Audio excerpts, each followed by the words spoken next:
Hello everyone, Ivy here. Got another podcast for you that I'm hoping that you will find interesting, that will raise a number of questions that may hopefully get you to do a little bit more research and look into it yourself and see if you arrive at similar conclusions than I have done at the moment. Right, let's get going. This podcast is about comparisons between the UK monarchy and a cult. Yes, I did say that. I'm comparing them, looking for similarities or differences between our royal family and a cult, and see whether or not they operate on a similar line. Have you ever wondered about the systems that must be in place within the UK which have enabled the kind of behaviour and actions by various groups since the time that Meghan arrived on UK soil? The negative actions went up several notches when the Sussexes announced in January 2020 that they were going to step back from senior royal duties and live independently from the UK taxpayers and the control of royal protocols and the royal family media arm known as the Royal Rota. We have witnessed how the Sussexes have been increasingly ostracised by palace courtiers and their leaders, members of the family that is, in conjunction with UK media, both printed and televised.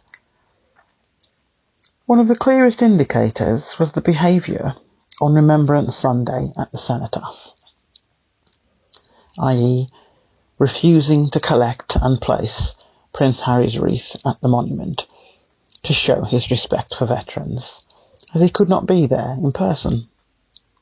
The wreath had been ordered and paid for, yet Prince Harry's was deliberately left behind, and Prince Harry was informed his request had been refused. To add to the mix, that refusal was leaked to UK media, what a surprise, who then took great delight in printing swathes of badly worded articles, highly critical of Prince Harry in particular. Many of the online editions of the tabloids ran with stories along the lines of Prince Harry decided to move abroad. As he was no longer a working senior royal, he had no right to be at the cenotaph, to place a wreath alongside the royal family and representatives of the armed forces. It was clear that a decision had been made in royal circles to reinforce the separation and to humiliate Prince Harry and Meghan in a very public setting. It was a stunt that backfired spectacularly because, unknown to the royal family and the UK press, the Sussexes had already arranged to visit a cemetery in Los Angeles for veterans, and the UK found out about it in the afternoon, UK time. International news reports had been appearing all day, supporting the Sussexes, including USA media. When the Sussexes arrived at the LA cemetery, they were accompanied by a local photographer, and the demand for said images was very high. After all the efforts by the UK royal family and its media to stir up non-existent storms, the Sussexes were several steps ahead, and were on the global stage immediately. The result was that the royal family and UK press were on the receiving end of a worldwide backlash. UK media made it even worse for themselves, as they were very disparaging about the wreath purchased in Los Angeles and about the veteran cemetery, implying that it was not all quite hitting the mark like the UK cenotaph venue. Diplomatic error made for the world to see. Imagine This was all sanctioned by people who were meant to be Prince Harry's family. Many of the articles, in fact all of them, were criticising Harry and Meghan and saying it was a PR stunt which had backfired. No headline reflected that outside of the UK. So in other words, the UK were in a minority with that view. These articles were written as soon as the images from Los Angeles were published. It was clear how annoyed the UK propaganda team were by the shade used in their wording. All the words and phrases used displayed a distinct lack of respect to a major with 10 years of service. Words and phrases such as publicity stunt, increasingly balding figure. No, they've never used that phrase to my knowledge in any article about Prince William. Distant Los Angeles cemetery, emphasising the distant. Little need for a smart suit and polished brogues. Why? Someone going to cemetery to pay respect, how would you expect them to dress? It was not a folk festival. What statements were the royal reporters making about USA veterans' resting places? Another phrase were criticising the fact that Harry was wearing military medals. He also paid respect to 2 veterans from the Commonwealth, and they used the phrase in more than one report, all 2 of them, in a disparaging way. They also commented, as I said, about the medals. He earned those in service. Unlike every other member of the royal family in the UK wearing fake uniforms and fake medals. Yet here we were reading from British press negative comments about the cemetery, about the 2 Commonwealth graves, about how he was dressed. Just disrespectful. And that's tip of the iceberg. There were so many that I could have put there. The veterans' graves that Prince Harry had paid respect to were described in the UK as all 2 of them from the Commonwealth, implying somehow that they were less than. I hope, and I am fairly sure, that none of this has gone unnoticed in the USA. UK will need to do better. In the article that accompanies this podcast, I break it down into a number of sections about the way Harry and Meghan have been treated. One of the sections, I'm not going to go into all of them here, it would take far too long, but just to give you an idea of where this is going in terms of activities deliberately aimed at Harry and Meghan, but not any other member of the royal family. And then I go on to compare what happens in a variety of cults that exist out there, and there are plenty. I just took a sample of them and looked for common indicators with them all, where people want to either leave the group or have questions about how their particular group operates. And strangely enough, there were some similarities. It's a matter of when you read the article and when you listen to this podcast, whether or not you sort of do a little bit more reading around it to see what you think about that, and whether or not you've ever thought of UK monarchy as a cult. But anyway, let's have a look at some of these sections. So this first one is looking at how people are ostracised from the main group, excluded, usually by group consent. Do things to make that person go away. It can also be described as the act of shunning someone, usually because that person has done something objectionable or unpopular. UK media all used terminology in their reporting clearly attempting to ostracise the Sussexes, in particular Prince Harry, drawing a line between him and the royal family. Royal reporters, by their name and style of reporting, is the propaganda arm of the royal family. There is a receipt on file that quotes one of the royal reporters in an effort to try and convince the British public that the Royal Rota was some kind of elite journalistic team. The individual stated that, without us reporting on the royal family, the monarchy would die. End of quote. Now there's a statement. So many things could be derived from those few words alone, and none of them, I am sure, was what this royal reporter intended when he said it. The monarchy is the institution that gave the consent for the royal reporters to be united in the type of terminology and phrases used in every article written on Remembrance Sunday. It was almost clone-like. Every single one, there were certain phrases and words that they all used. I don't believe that was coincidence.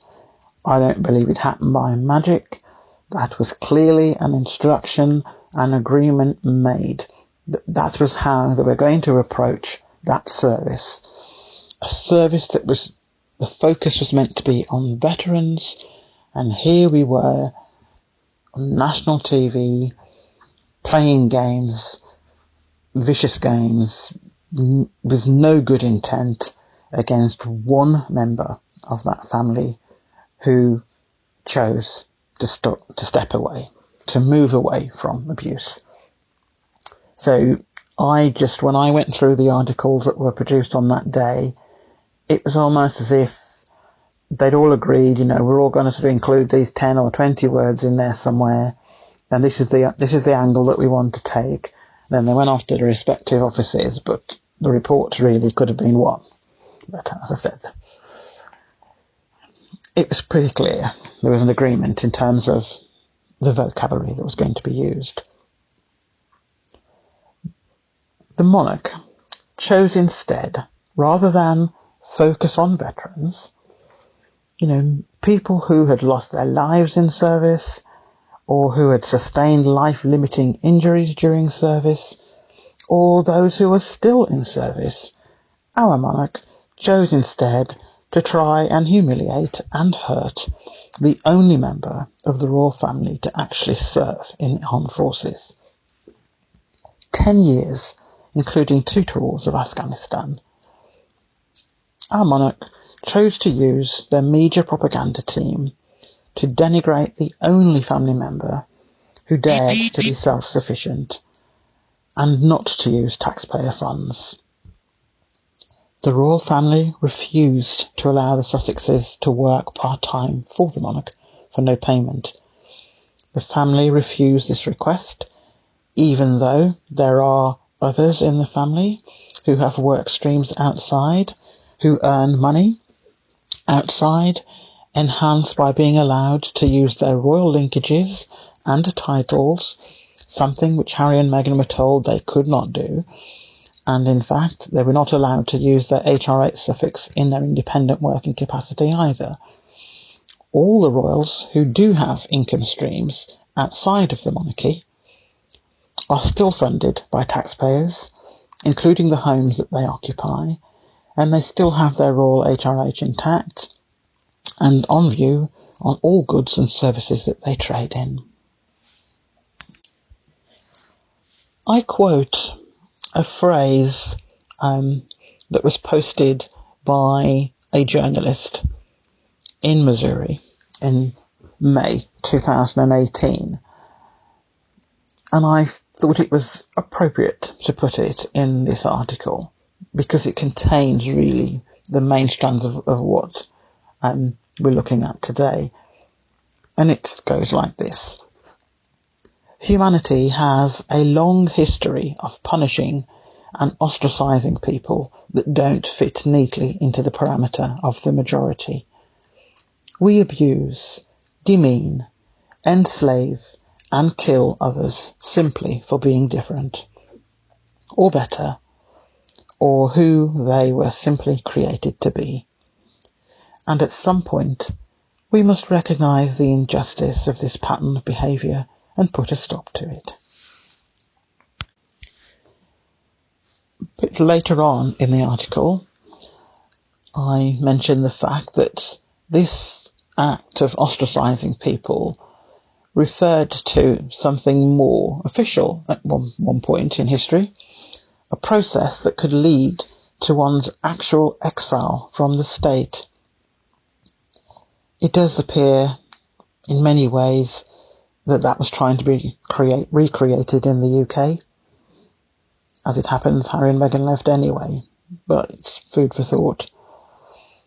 The more I revisited these articles published about the treatment of Harry and Meghan since January 2020, and their decision to step away, and the ever-evolving list of prohibitions magically appearing out of thin air, that no other royal was ever confronted with, I started to have a really uncomfortable feeling about the cruelty of the methods used, and how each one was used to destroy someone's spirit, and to then somehow try and indoctrinate them into conforming.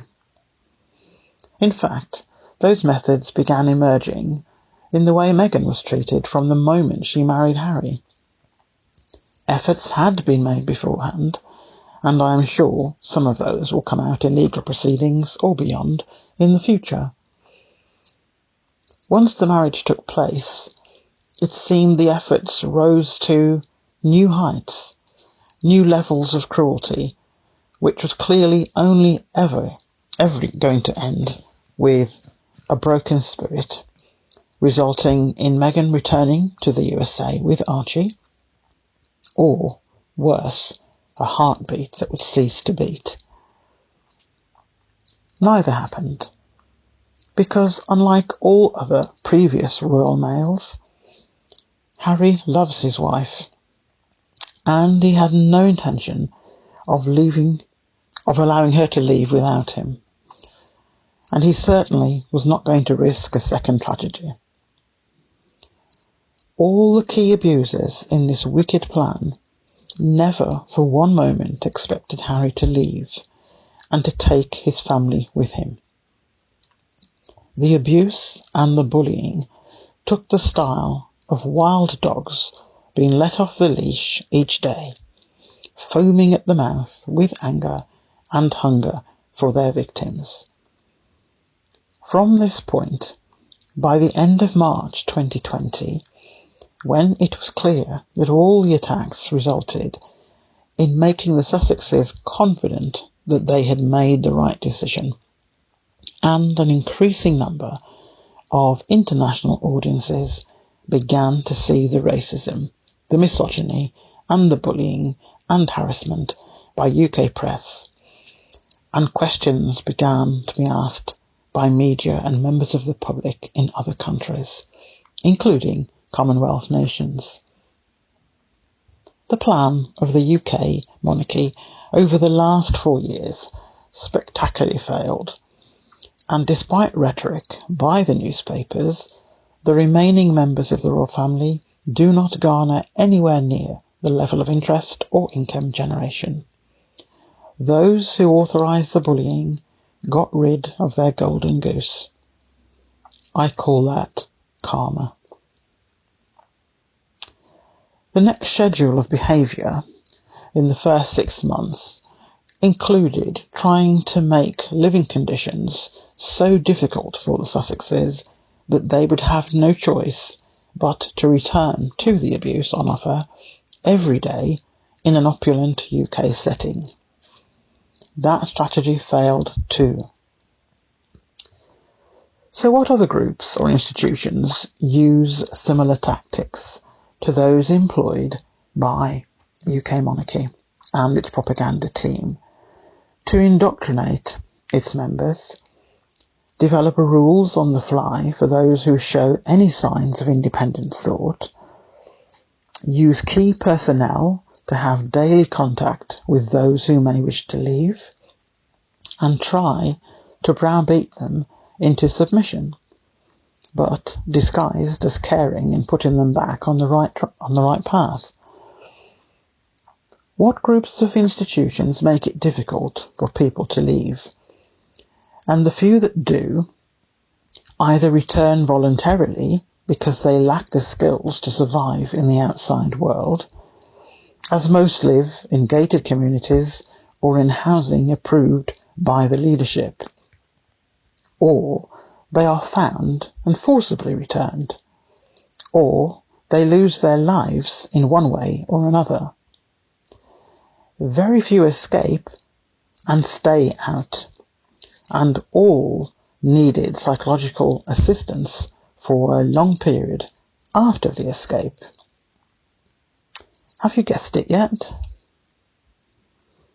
Well, let us explore the world of cults, religious or otherwise. Let us look at the rules and the processes common to most of the known groups. I just took a sample and looked for commonalities. It is actually quite worrying, particularly children born into either category. I believe most people would be shocked to see where lines merge. And like all the haters who claim to love the monarchy, or rather the Queen, they will not believe the evidence. But just like I am prepared to stand by my belief that there are multiple breaches on basic human rights in the treatment of those who are labelled spares in UK royalty, particularly Harry and Meghan, I am equally comfortable in saying the monarchy is no different to a cult, other than the UK taxpayer funds the monarchy, whereas the other groups have to raise funds for themselves. What constitutes a cult? The word cult can be broadly defined as formal religious veneration, a system of religious beliefs and its body of adherents, a religion regarded as unorthodox or spurious, great devotion to a person or idea, as well as persons invited by devotion or allegiance to an artistic or intellectual movement or figure. Now I'll say here, the list was over 10 times the length of what I've just read. There's far, far more. But I wanted just to give an indication of the number of groups that could be described as a cult. And of those 4 that I just read out, the devotion to a person or idea, as well as persons invited by devotion or allegiance to an artistic or intellectual movement or figure, was one of the ones that I would say came close in terms of a monarchy, particularly in this case the UK monarchy. But the list is very long, so you can go through those. I've referenced them all in the article and see what you think. Just to say, it isn't just religion, albeit that's what we think of. There are other groups, and as I said, we will explore, see what you think. But my opinion is the royal family is no different to a cult. There are occasions when a person thinks of the word cult, they imagine some kind of satanic group and assume people worship the devil, wearing dark clothing and burning crosses, etc. This is not the case, and the results may well shock many of you if you read further into this, because I certainly was. I went down so many dark rabbit holes doing research for this that you just, well, I was left shaking my head thinking, gosh, even I didn't realise that it was to that extent on certain things. So yes, there's it's like a whole new layer hidden of various groups and how they operate. But as I said, they do have some common traits in terms of how they react to anyone who has fresh ideas, new thoughts, new thinking of methods of doing things differently. And if it comes to it, because life is made very difficult for anyone that does that, and they want to leave, the kind of obstacles placed in their way and the mind games that are played run parallel to what Harry and Meghan have been experiencing, in my opinion. Characteristics of a cult. Group usually has an authoritarian leader who commands loyalty and allegiance from group members. The leader claims to have special knowledge or insight that others do not have. The cult maintains practices that are different from normal behaviour. Cults maintain that they are the only ones to have the truth and that leaving will pose risks. Cults separate themselves socially from others and is usually practicing elitism. They may well also isolate followers from other people outside the cult. Members of cults feel or profess that they are the subject of persecution from people outside of that group. The cult has its own terminology and phrases. Remember, I said a little while ago that the articles that came out on Remembrance Sunday used similar words, in many cases the same words and same phrases.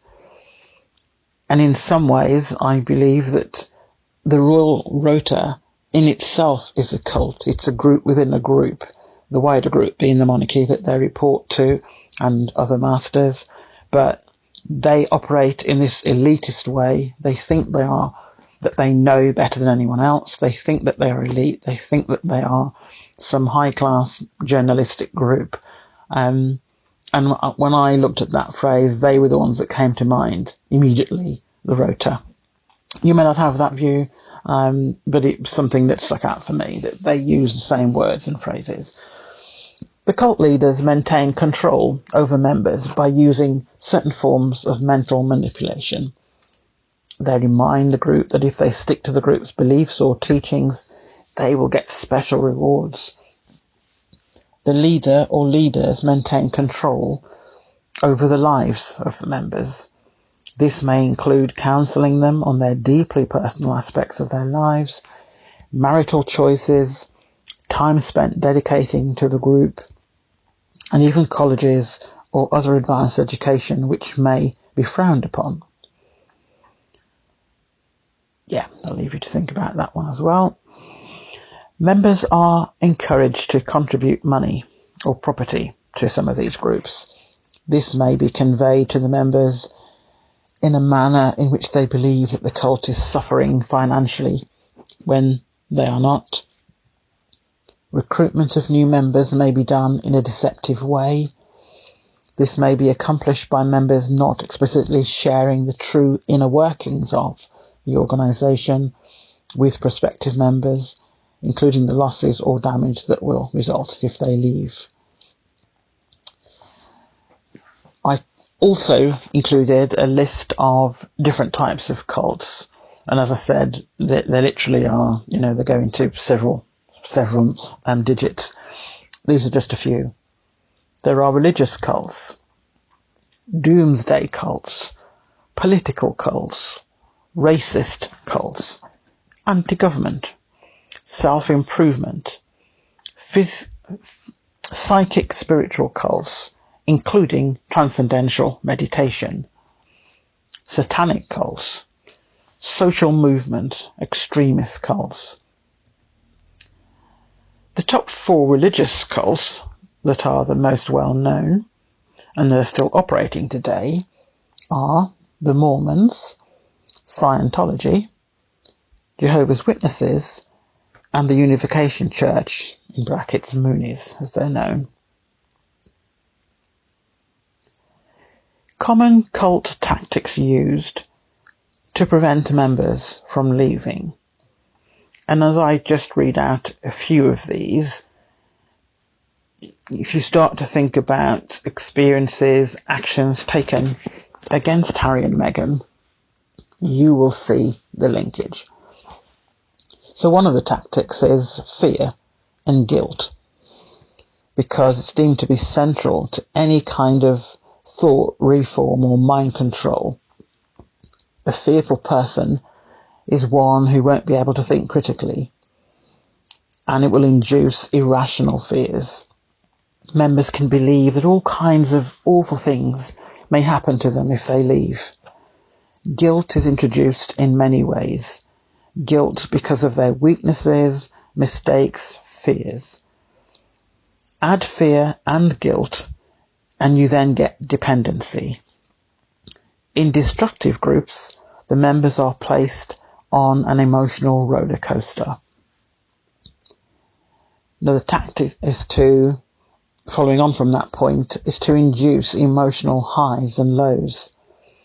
It's a cult tactic, including creating many emotional highs designed to create euphoria in the group activities, especially in public. There are also many lows and problems attributed to the members' inadequacies, punishments for not doing things, being ostracised by the group for not following the rules, the verbal abuse plus the guilt, fear and shame heaped on the members. Loaded language is another tactic. The jargon in cults has multiple effects. Group members feel understood because they all use the same words, and it generates a sense of camaraderie and elitism, as I mentioned with the Raw writers. Think of the Raw reporters and other Raw family members in the media and their almost identical rhetoric when writing about their prey. All cults have an elitist mentality. Again, think of the groups that I've mentioned that are associated with the monarchy. There is a strong sense of a mission or purpose which binds them together and keeps them working for the collective, i.e., slaving and sacrificing their thoughts on a life outside.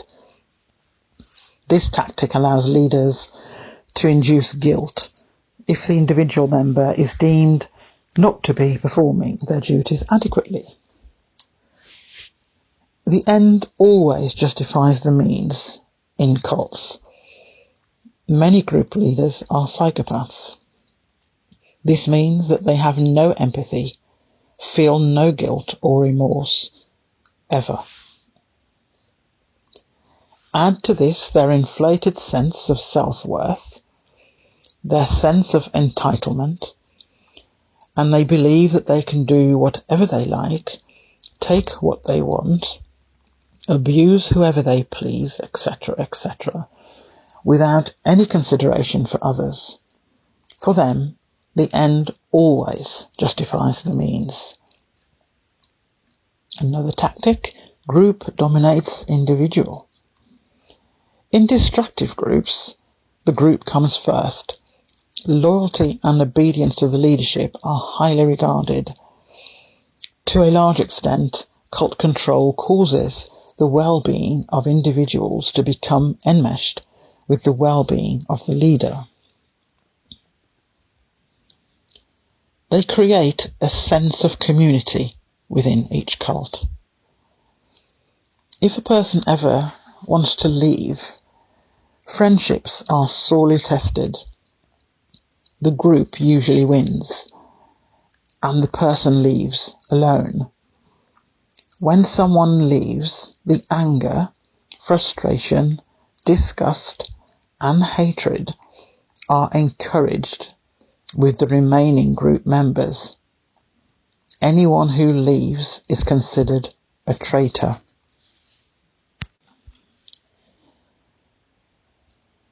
In my findings, a summary of the findings from that research, I looked at propaganda techniques used by both groups, i.e.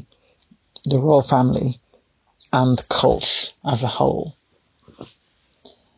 And I've listed in the references the organisations and groups that I used for that type of research, either former members, people who have got experience, or family members that were members of cults and so on. And I've listed some of them. And when you go on those sites, you'll see lists of other groups. Again, groups that I didn't know existed. It was a whole new world to me.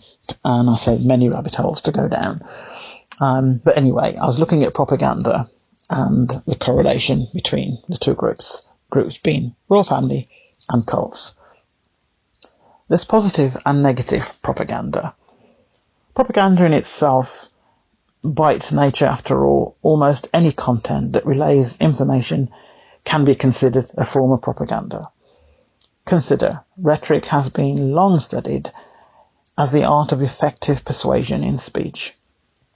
Shaping perception and influencing can be done in a moral, immoral, or amoral way, either for the benefit of the one, few, or many, either for a special interest or the general interest.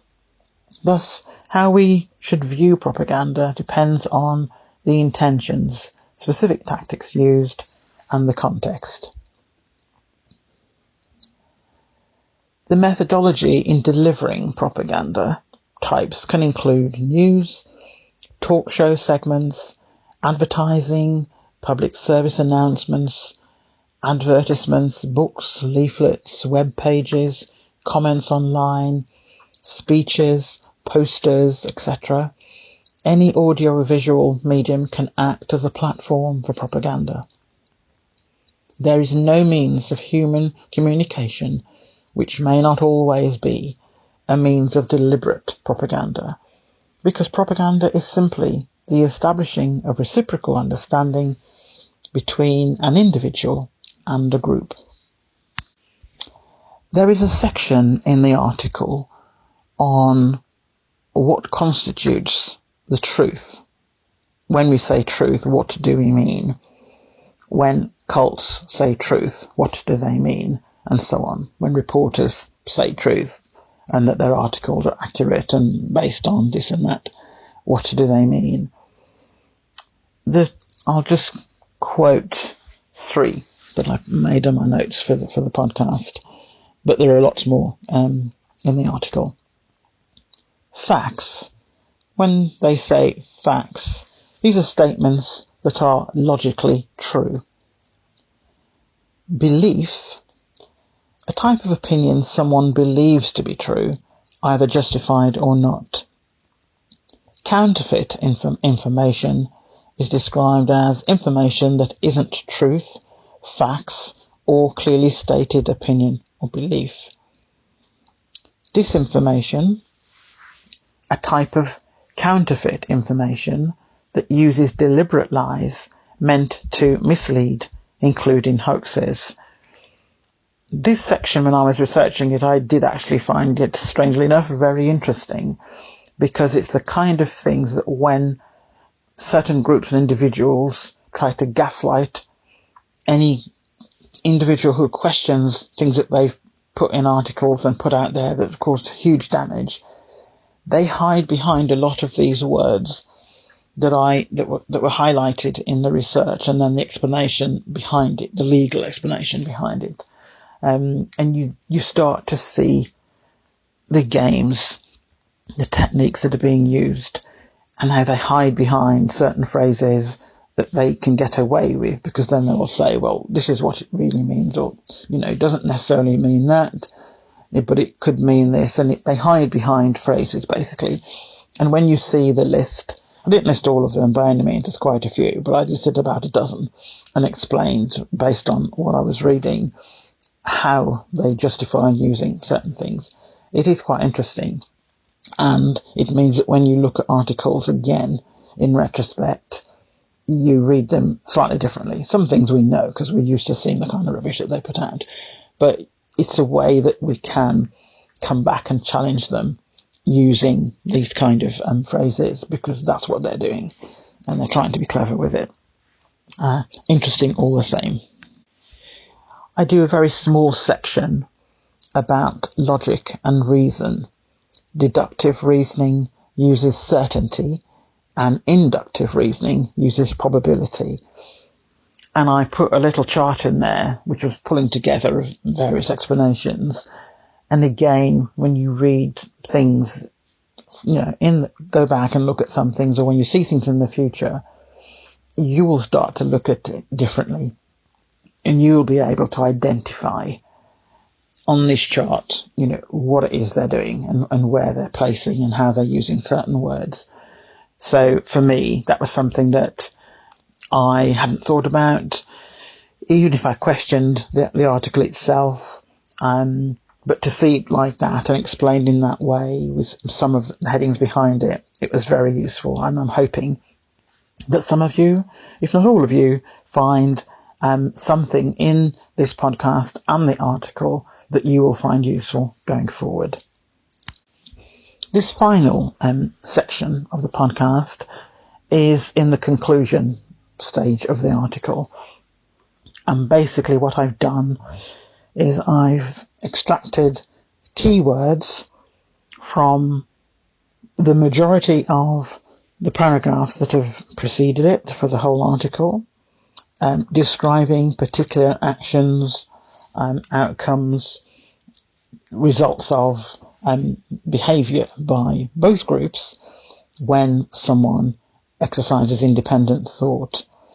And I've just basically highlighted certain words and put the phrase to go with it as to what it's about. So this is just a summary now of the whole article, a few words which apply to both groups, cults and the royal family. So general indicators applicable to cults and to the British royal family. First one, ostracization, to ostracize someone, to exclude from a group, to make the person go away. Shunning, the words used, the style of reporting. Humiliation, punishments for wanting to do things differently, for wanting to leave. Abuse and bullying. Children born into a cult or royal family are at high risk of abuse of varying types. No freedom of independent thought, not allowed to overshadow heirs, not allowed to reach their potential if it surpasses the heirs. Breach of basic human rights, as I have mentioned in a previous article. Royal reporters and cult group leaders tick every box in this list in their own right as a subgroup of a cult or linked to the royal family. Tactics applied to try and prevent people from leaving. Both groups do that. Tactics applied to force people to return to the fold. Applies across the board. Use of propaganda to generate negative publicity and emotional blackmail to persuade people to return to the fold. Punitive actions taken against the ones who wish to leave. Different rules and protocols suddenly appear that are never applied to anyone else within the cult or family. Breaches of human rights in order to have a ready supply of members or foot soldiers to continue the entity for decades to come. Children created purely to sustain the continued existence of the monarchy or the cult. In the case of the UK, taxpayers are funding a cult-like entity. cults outside raise their own funds by whatever means. But UK monarchy is publicly funded, and the news media is the propaganda arm of the monarchy.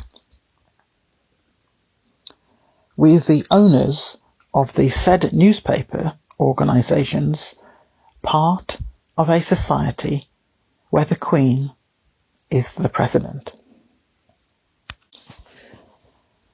I'm going to leave it there. I've just tried to give a flavour from each of the sections of the article, pulled out key words or key phrases and descriptions, and then compared between the two groups, between cults and the royal family.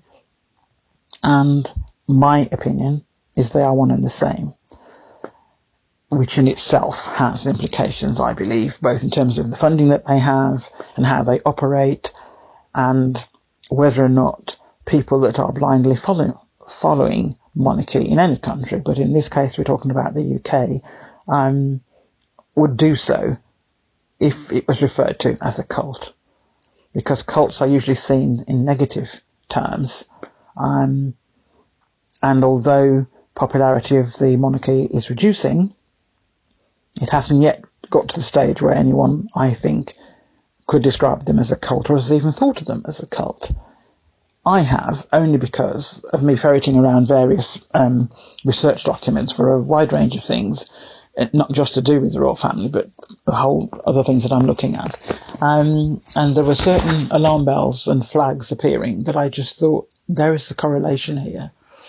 And after the Remembrance Sunday debacle and all what went on there, and the articles that came out that were so similar, I thought, you know what, I'm going to follow that up. I sort of keep putting notes in notebooks as I do.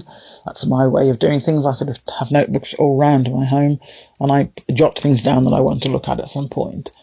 So this was just a quick overview of what's in the article, and the article itself is a summary, a very small summary of a huge amount of literature on it. And when you think of Harry and Meghan and their experiences and the kind of things that have gone on since January when they announced they were stepping down, and when you read of the activities of the majority of cults that are out there, whatever type of cult, when someone chooses to be different and then feels that there's no other way but to leave, the similarities are stark. So hopefully you found this interesting. Again, it's not something I could do singing and dancing to and make it sort of riveting, but I'm hoping it has spurred enough interest for you to want to look a bit further. So, until the next time, bye for now.